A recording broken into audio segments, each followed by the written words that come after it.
Hey parents. So last night was week 3 of our series Focus. And the idea in this series is that if we want to have a relationship with Jesus, we have to focus on him. We have to be able to give him our attention. But that's harder than ever because students are tired and stressed out and anxious and more distracted than ever before. And so the question we've been asking this whole series is how do we actually focus on Jesus?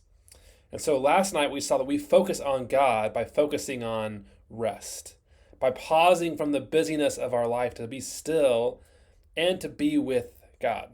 And so we looked at Matthew 11:28 through 30, which says, "Come to me, all you who are weary and burdened, and I will give you rest."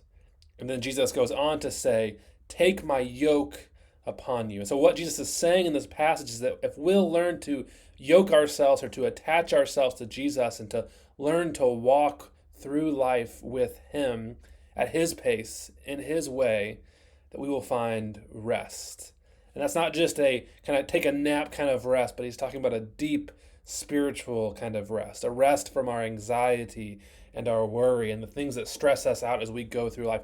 That's what Jesus offers us. He offers us peace and stillness in the middle of our busy, stressed out lives.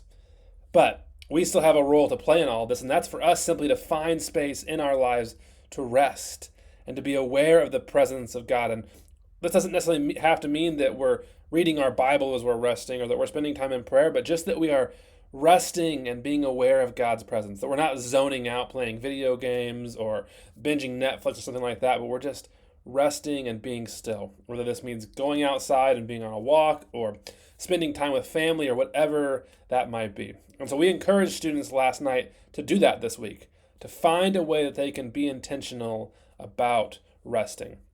So let me encourage you this week to come alongside of your students in that.